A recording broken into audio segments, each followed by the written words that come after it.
This is the Aftermarket Radio Network. Hey everybody, Carm Capriato, Remarkable Results Radio. Good to have you here, sweaters on, because as we record this, we're in a deep freeze everywhere, I think, in the U.S. You'll all kind of remember when that was, what week in January we're here. I've got an incredible guest, Dan Vance. I'd like to introduce you to Dan Vance, the CEO and founder of Shop Dog Marketing. Yeah. How you doing, Dan? I'm doing great. Happy to be here. Thanks for having me. Yeah, I'm glad you're here. Listen, we're going to talk about a bunch of stuff. We're going to talk about water holes or watering holes. I love that concept. You're going to figure out what that is here in a few minutes. What persona marketing is about. We're going to talk about branding, all under the umbrella of AI, artificial intelligence, and how that's working in marketing today. And Dan's, I'm sure, going to say, listen, you got to embrace this stuff. Let's use it as a tool. Even, Dan, I got to tell you, I spoke to a great friend the other day, not only a coach, but a shop owner that said, listen, we got some really bad stuff that just recently happened. Person had to travel out of town. We did some work on their vehicle. It didn't go in the fix and the network and all that stuff. And it got ugly and convoluted and stuff. And she said, after we got all these negative reviews and that person went to the Better Business Bureau, we took all of the reviews and everything and we threw them into AI and we said, we need your help. We have tried our butts off to get this thing right. AI gave them back something extremely positive. They put it up, send it over to the Better Business Bureau. And the person said, let's fix this. I'll take all the things down and so it was a positive tool, Dan. Oh, and there's more and more stories like that every single day because the power of AI is allowing us to do things that we weren't able to do before. And my generation, like if you wanted to learn a trade, you had to go to somebody that really knew how to do the trade. You really couldn't go to the library and read about it. You had to get involved with somebody. That's why networking with skilled people and experienced people and dynamics, that was so important. And today we live in this emerging world where AI is kind of fulfilling that space with lots of really good information and insight and data crunching. And it's changing the way we are interacting with people, how we see our business, and how we're growing. It really is amazing. Hey, Carm here, and I hope to see you at the 22nd Annual TST Big Event, Saturday, March 29th, 2025. This very comprehensive one-day seminar will feature trainers Bill Weaver from NAPA Autotech Training, Josh Weaver from Dorman Training, and Eric Ziegler from WTI. This all-day event will be at the Westchester Marriott in Tarryton, New York. Sign up at tstseminars.org. I'll be there, and I'm going to present the keynote, The Rise of the Mechanical and Technology Specialist. Great education, breakfast and lunch, and a ton of learning. tstseminars.org, Saturday, March 29th, 2025. More than 16% of light-duty vehicles on the road are EV and hybrid. Is your shop ready to safely and properly service them?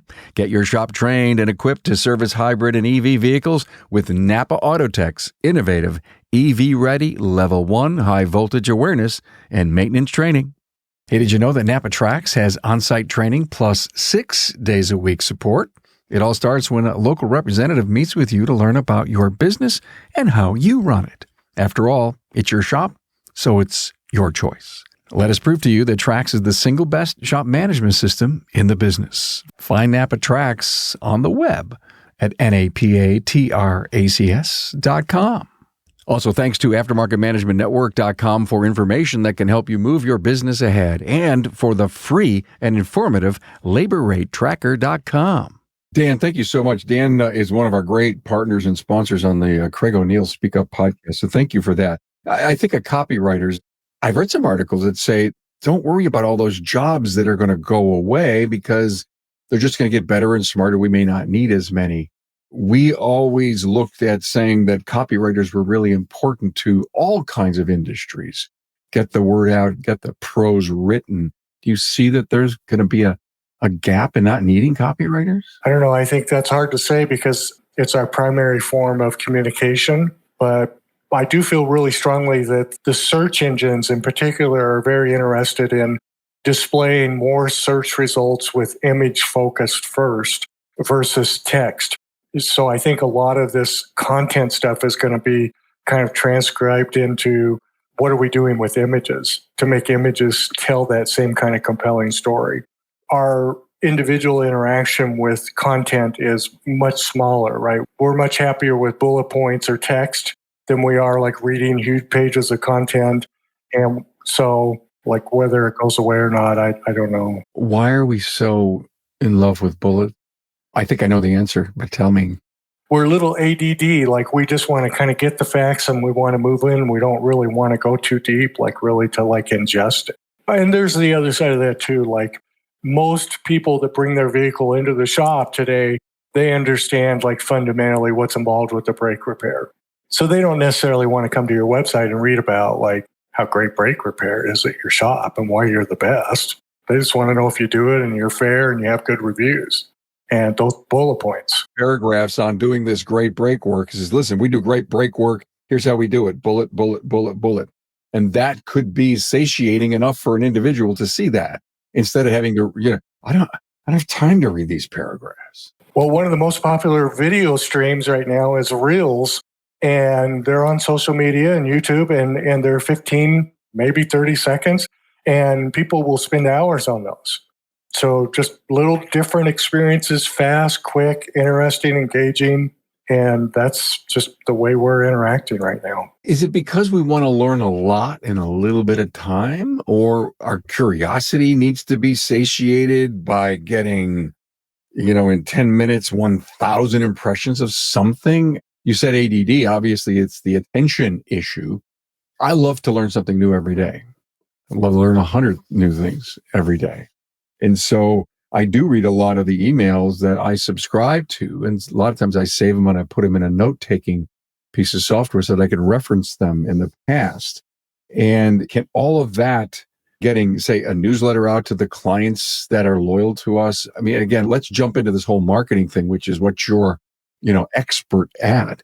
Let's talk about why we would want to create a newsletter, why we would want to do video, and this whole watering hole thing. Where are my people hanging? Where's the horse drinking? They're drinking somewhere, that's for sure. Well, email's an interesting topic because we put a lot of effort in that and we send it out, and the open rates are usually pretty low. The number of people that actually read them is probably pretty low, but it's about just catching people at the right moment. And there will always be those chances when you send an email out. So I think thinking more kind of like holistically, like I'm not going to just do email. I'm going to do all of these things because I want to reach people at wherever they're at. And if they open my email and they're just kind of curious about what it is, or if we have an offer and the timing's right for them, that email works as a marketing piece because it moves them into action, a phone call, an engagement, car in the shop. So I'm an advocate for doing principally like doing all of the marketing pieces that make sense for your customers. Text, birthday cards, a small little thank you when their service is done, like maybe cookies in the car or something, just really creating great experiences all the way through in your business is great marketing. If I got a little mini cellophane pack of oatmeal raisin cookies on my dashboard after I just spent $1,700, I wouldn't have forgotten that. Nope. I've read reviews where people talk more about the cookies than they do the service. Yes, absolutely right. 100%. We do love experiences, and, providing experiences and portraying that in our marketing pieces is like what we should be doing today. For sure. Got it. Okay. So the watering holes, how do we find out where they're drinking? With the mobile device, I remember being in a meeting in 2010 with some people from Google, and they were talking about how sophisticated the mobile phones were in being able to tell consumers about businesses that they were already having good experiences with, say Starbucks. And so in 2010, you could be walking by a Starbucks in another town, and you could get an alert on your phone that says, hey, there's a Starbucks right here, and here's $5 off. Come on in. The people that were there, 2010, they were like, the only problem is we're scared to death of privacy, so we don't use it. So the technology's been there a long time. That's that kind of like that. They know enough about me and my behaviors that they can market to me specifically. but they've been scared to do it because consumers are like, hey, how'd you know I like Starbucks? I don't like, they start undoing everything. But the reality is that we actually do love it. We do love that preference stuff for us. Dan, are you telling me that if I was driving by an automotive shop and it wasn't mine, that I would zap them and say, hey, what are you doing there? Yeah. But here's the scary part. My wife says all the time, Carmen, I was just saying this the other day, and now all of a sudden in her feed is the things that she was thinking or talking about, not thinking, but mentioning. There's no privacy. There is no privacy. Yeah, the fears of privacy are gone. But the capacity for them to do persona marketing, which is marketing to me because of me and the way I search, the things that I buy, they have that data. And now they openly use it. As we kind of accept the reality that the privacy thing is gone, we kind of like the experience. Like, maybe I'm seeing something, I'm looking for dress shirts. And now all of a sudden I see those ads in social media. And I like that because I'm still looking for dress shirts. I'll engage with those. It's a good experience for me because I need a dress shirt. And it happens the same way in, any kind of local business, local service. Persona marketing, I've done this at conferences where I've taken people from all over the US and we've sat in a little square. And I said, grab your phone and let's all do some searches. Let's do a search for auto repair near me. Or different phones, different cities. And out of 15 people, maybe 3 people have identical search results. Everybody else's search results are different because they're catered to that person. So those shops that are marketing a certain way, like, hey, we are Ford truck, that's our specialty, or we're diesel, or we're that, and they really market that way, Google will carry the water essentially for you and put you in front of those people that have some kind of relationship with that type of vehicle or that type of service that you provide. They're not going to charge me for that, right? Who's they? Google. No. It's just their algorithm and what they know about me. That's right. And the reason they do that, Carm, is because they want to provide you and me the best search result. So if I'm looking for something, they want to give me the best opportunity to be right in the front place where that should be. So the more they know about me, the better they do. And that is a marketing 101. My job as a marketer is to understand the customer better than the shop. The shop is a shop, but I want to know who their customer is, what drives them, what's interesting to them. And the more I understand that, the better the shop does because they're getting the right kind of people. And that's what Google's doing. And it helps Google. It helps you spend more time on Google's website. It helps you click ads, which rings their register. So those are all the reasons why they do that. And that's been around a long time, persona marketing. And now we're seeing persona marketing that's kind of, because we're all using our mobile phones, that's moving into this very fast moving world of AI. And if people don't know what AI is it's essentially this supercomputer that can mash up data very, very quickly and distill it into a way for you to understand something quite clearly. If I'm how does this really work? How do I find out what my net numbers are? Or what's a good marketing strategy for my shop? And you can put those descriptions, you get great answers, and they help you. And all of that information has been kind of essentially sourced out of the internet. So how many blogs are there on the internet? 900 billion, 900 trillion. People have been writing blogs for 15 years. All of those blog pieces are part of the resource material that AI uses. And it can compress that data and mash it up and turn it into something spectacular. Searches to try to learn about a topic, I actually go to AI first, and I get some ideas there. AI is a search engine. They're just packaging it back at us with prose. I think that's true. I do still think that it's still a learning mechanism. It's still a learning process, and it's trying to figure out how to generate the best type of results. And information that we get from AI is much better today than it was last month or even last year. We know when it first rolled out that people were using it in ways that they shouldn't have been using because AI was giving them, it was basically lying about stuff. It would give them a reference in a book that didn't actually exist. Or, the attorney that used case files in the courtroom and then found out later none of those cases actually existed because he pulled them out of AI. So those days, we're definitely at a better place, but AI is still a learning mechanism, and we have to be careful that we don't throw 100% of our trust behind what it says.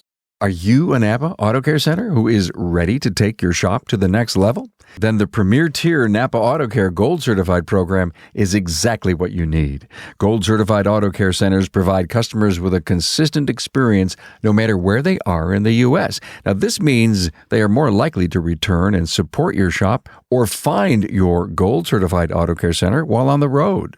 Gold Certified members can maximize technology, increase their local marketing opportunities, and have a fully trained team that keeps up with the latest trends. Simply put, the Gold Certified NAPA Auto Care program, powered by your local brand, will set you apart. A true partnership is a two-way street. Shops must meet specific criteria to be eligible for the many benefits of Gold. Now, NAPA Auto Care rewards its most committed partners, their Gold Certified members, with free premium shop referrals on the NAPA online locator, annual marketing dollars, an enhanced warranty, training opportunities, program rebates, and so much more. Are you ready to get started? Contact your local NAPA sales representative to discuss your eligibility and apply today. More than 16% of light-duty vehicles on the road are EV and hybrid. Is your shop ready to safely and properly service them? Get your shop trained and equipped to service hybrid and EV vehicles with NAPA Autotech's innovative EV-ready Level 1 high-voltage awareness and maintenance training. Hey, take your Auto Care Center to the next level, the Gold level, with the NAPA Auto Care Gold Certified program. This program is for the best of the best who can provide a consistent consumer experience and earn the trust of returning and new customers. Talk to your NAPA sales representative about how you can become a Gold Certified shop. Let's face it, your shop management system is the single most important tool in your shop, period. NAPA Trax was built from the ground up to make your business more profitable and efficient. We provide an extensive set of tools to increase and track profitability in real time. NAPA Trax offers the industry's best post-sale support, hands down, and we train your people on site. Yep, on site. And we offer remote refresher training 10 times a week, and customer support is open 6 days a week. Give us a call, visit the website, or join our Facebook community today to learn more. We'll prove to you that Trax is the single best shop management system in the business. NAPA Trax is always customized and tailored for you, whether you're a one-man shop or a large multi-bay or multi-location company. After all, it's your shop, so it's your choice. Visit us on the web at NAPATrax, that's NAPATRACS.com. So it's always great to get tips or ideas that you can call your own. At AutomotiveManagementNetwork.com, a favorite feature for many members is short and to the point, real-world ideas for your shop. At Automotive Management Network, they serve up over 365 tips to cover a year's worth of ideas that you can use to improve yourself and your company. Get a ton of great stuff at AutomotiveManagementNetwork.com, the creators of LaborRateTracker.com, the industry's only resource for labor rate info. Dan, you're probably the kind of guy, knowing what I know about you, that are going to tell your clients, you've got to put the human element once you get this stuff back. It's still got to be you. Hey, thank you. So we put the structure on the frame of the house. We actually have the lumber up, and we're going to put on the drywall.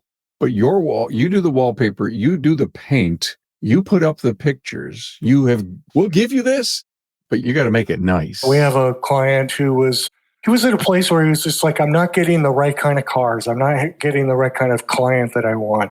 So we went in and we pulled all of his reviews for a year. And we scraped out personal information because we just didn't want to include that in our research. But it had the star rating, it had the feedback, it had, all of the comments, the responses, like we had all of that. And when we ran that, we started digging a little bit deeper, like, tell us what's going on here. And we realized, like, 25% of the shop's reviews in the year were negative. That's a lot of reviews. And then we asked, well, was it existing customers or new? And it's mostly new customers. Then we went deeper, like, what kind of services are we talking about? And it was conversion services, right? Oil service, brake repair, engine diagnostics. And so our thing to the client is that, listen, 25% or more of your opportunities are being lost in your shop because you're creating negative experiences around these services with new customers. Let's work on some ideas on how you can do better. In that case, that was an example of like, it wasn't that the marketing wasn't bringing opportunities. There wasn't good marketing all the way through, right? We do marketing, but the shop better be doing marketing too, which is great experiences, great service, great reviews. And AI told us that. You know, CXO is the new position that every shop needs to fulfill, and that's the Chief Experience Officer or the Client Experience Officer. They can't hire that individual, so everyone in the company needs to be this XO, the Client Experience Officer. And you're so right. If we're going to compete out there today in this ever-changing, fast-paced, got to have it done, and I got to have the best experience in the shortest amount of time, that whole experience thing from hello and greeting and checkout and callbacks and texting, the QC at the end, everything you do internally, and some of our people don't really appreciate that or understand. The top shops do. Everything that we do back here has everything to do with what's going on out there and the perception of my client when they leave, and then hopefully lock onto us loyalty and then come back and perpetuating that relationship. And all the way through there, you have a chance for it to fall off or fall down. Now, women who bring vehicles into the shop, they want to see certain things. Well, that should be really obvious to all of us, like a nice, clean restroom, a waiting room that's pleasant, the service writer that doesn't look like a grizzly bear. Those kind of things help women come in and do business with you. They see all of that in pictures on your Google Map listing. I've got to comment on that. The grizzly bear comment, I really have to. Great friend of mine was telling me a story about him having to take his newer car back to the dealer for some kind of crazy recall. And while it was there, they did digital vehicle inspection. And it was sent back to him. And the individual who was performing the digital vehicle inspection did a selfie and says, hey, Joe, I want to tell you blah, blah, blah. And he's on camera. So he gets this thing. He opens up the video and he goes, what the hell is this? I don't know. The service advisor picks up the phone and says, Bill, we sent you some things that maybe the car needs this. And he goes, what did you send me that video for? Did you see what that person looked like? And I'm supposed to respect this person as a professional? He says he was the furthest from a professional looking person, the things that he did, the things that he said. And so I've been telling this story to a bunch of people, Dan, that is a very key component to the marketing and the image of your company. Don't put the kind of people up front in the face of your client that may not necessarily reflect your business. Everybody wants to grow, Grizzly Adam beards and be unkept and unshaven and have dark, dirty, crazy hats. Fine. But is that the persona? Is that who I want to have in front of my client? So thank you for bringing that up. I think it's so critical. Just to kind of tie this around to the water holing, because this, I think, is such a great insight, a great marketing thing that shops can do. And that is that if we understand persona marketing and that it as a real thing, then you can go into AI and you can have AI help you understand who your customer is. So like you could just say, I'm an auto shop in this zip code. What kind of potential customers would I have demographic wise? And it'll start giving you data. It has the data. It has Census Bureau data. It's got all of that.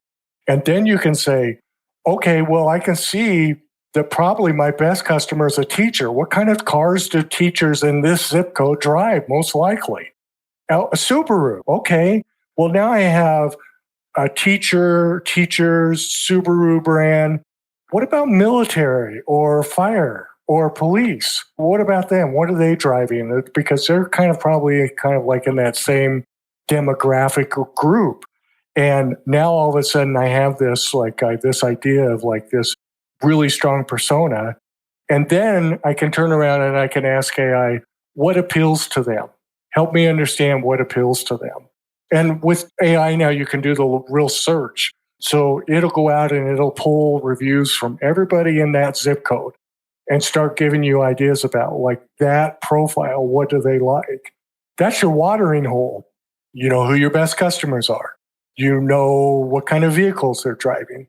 You have a pretty good idea of what's resonating with them, and you can put that into your marketing place.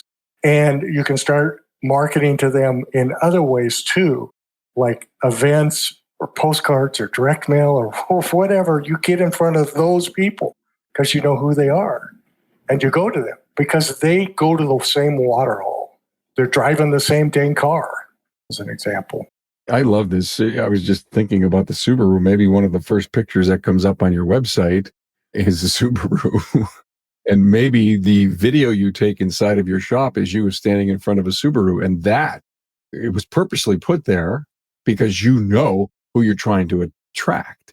It's like, I don't think we should never do anything for happenstance. We should do things always on purpose if we have enough data to know that that picture is going to say 1,000 words to someone. And I think auto shop owners are losing ground on this idea that they can just say, well, I'm going to just trust the agency to figure all this out for me, because it's so easy to use AI to at least give you a framework and an understanding of how this stuff works. You know, if somebody's doing a website design for you and you don't really understand who your customer is, the website's going to not be that great. It can't be, because it doesn't align with who your best customer is. And there's plenty of them out there. You're never going to run out of your best customers, but you will get to a place where you're in trouble if all you're doing is working with the wrong customer. And AI helps with all of it. I love what you just said because of the word pay attention. A mentor of mine many years ago always said, Carm, you got to pay attention, pay attention, pay attention. First time, hey, how you doing? Yeah, you paying attention? And that you just described in, yes, your agency can help you. And I so believe in agencies in supporting our industry, like your great company. But if you aren't paying attention to what you're getting back, if you're not paying attention to the programs, the initiatives that they're working on, because you don't know. Remember I told you I had that teacher Subaru thing going on a while back. We talked about that. I haven't seen you do anything with that. Now you're paying attention, right? Because you're doing the research, they're doing the research. How could you trust someone to do the research and get back to you if it's like, I'm not trying to say that you have to be smarter than them, but I think you have to be up to that level. I think this pinnacle of like persona, if I understand my customer, then I can market to them much, much better, and so I'll have shops tell me like, hey, we hired a local company. They're going to come down. We're going to cut all these videos. I'm going to be out in the shop. I'm going to talk about how we do this, this, and this, and this. In the back of my mind, I'm like, why? Not that it's a bad idea, but why? Is it because your customer is dying to know about that information? Or are you trying to display expertise? What's really driving that? And AI is a place where you can just say, how do I put a formula together that's logical and is going to be a mechanism to me getting in front of my best customers? So I want to do some videos. I want to do this. This is my best customer. What's some ideas, AI? Give me 50 ideas. And it'll give you 50 ideas. And some of them are going to be pretty dang red hot, good ideas. That's AI. That's what this is right now. And that's what it is now. But it's changing really, really fast. It's scary. I completely agree. It is changing so rapidly. I continue to, hang out in all kinds of great forums with people. And one of the things they're excited to talk about is, I just discovered blank. This is so cool.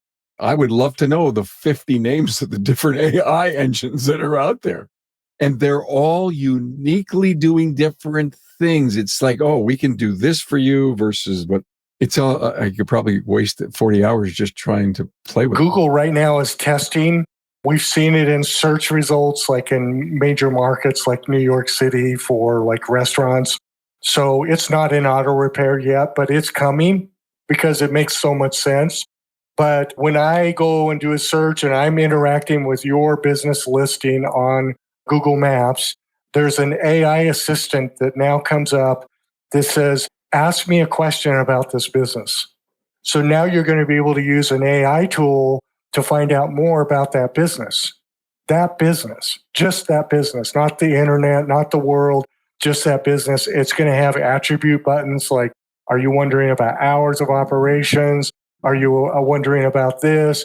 Do you have a specific question? So AI is really changing the experience for us, like me and you. Like, it's going to be really cool to shop. It's a little terrifying for the business because they're like, well, how do I prepare for that? Well, you got to know who your customer is. You've got to build all of that into your platform. So when they land and they start asking questions, they're like, that's what I'm looking for. You're right. It's got to be website. It's got to be reviews. It's got to be social media. It's got to be the vlogs or the blogs that you write. All of that is going to be encapsulated in this tell me more about them. That's the data source. Yeah. And Google is going to read all of that in microseconds, I guess, put it into a narrative back to you. And when you're reading that, it's almost like being sold. I mean, are you buying it or are they selling it to you? I mean, that's an interesting discussion. Totally. Well, it just makes it easier for us to be more confident in some of the decisions that we make, and it's easy. It's the bullet points. We're all about easy nowadays. We could debate whether that's good or bad, but the reality is that's the way users are behaving. They want it fast and easy, and if they can get some really strong replies, they don't want to mess around with spending a lot of time on a decision about choosing an auto repair shop. That's how it's changing it. That's just one thing. Oh, you and I could come back and do another one of these mind-blowing bullet-pointed episodes. That's my new term. Wait a minute. Let's not just talk about one thing. Let's talk about 10. Let's bullet point it up front. Every 5 minutes, we change the topic into another bullet. Ooh. I mean, we do that in our show notes. Everything's bulletized. But I never thought of taking that whole concept and say, you have 5 minutes now to talk about water holes. Now we're going to move to the next bullet point for quantum marketing. And then we're going to talk about branding. We didn't talk a lot about branding. Yeah, we haven't, but that's a big thing. Branding, I think, is when you look at auto repair shops that are doing really well and, you're driving by their place, they always have cars. Probably the main reason why they're doing better than you is that they have better brand recognition with the community that they service. And auto repair shops, in my experience, are lousy at branding. They think branding is a waste of money, essentially. Like, I don't want to speak for people, that's my perception. But the people that actually do branding, understanding marketing is left to right. It's everything we do.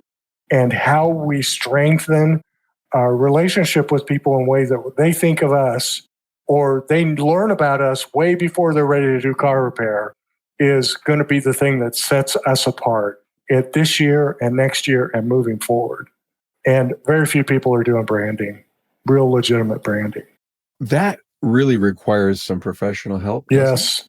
In part because it's like, what is my message that is going to ring true?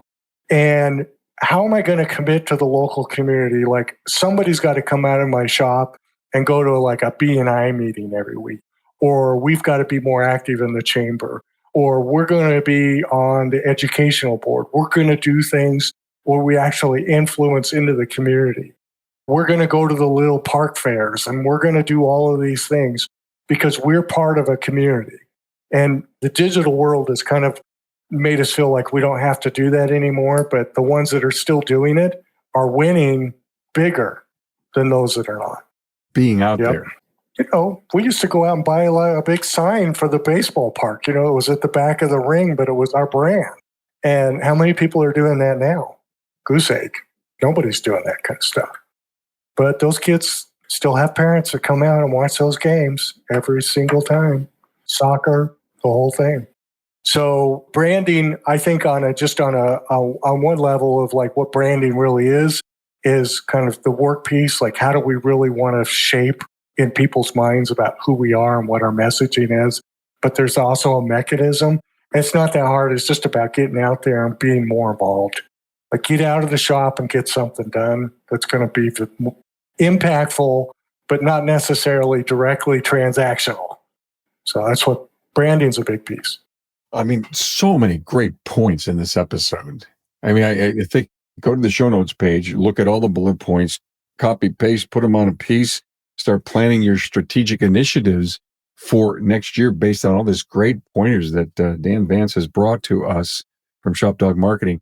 I love it all. This was a tight, succinct, get it in your face episode. And I can't quite say it was marketing, but it was, and it's technology, and it is. You know, there's so much going on here. And it goes back to my point earlier. Dan, you got to pay attention to what's going on and swirling around your world. Yes. All right. Promise you'll come back and we'll do some more. I'd love to come back anytime. All right. This is great. Shop Dog Marketing, the CEO and the founder, Dan Vance. Thank you for your support of the Aftermarket Radio Network and Craig's show. So thanks, my friend. Appreciate you being here. Good stuff. You betcha. Thanks for being on board to listen and learn from the premier automotive aftermarket podcast. Until next time.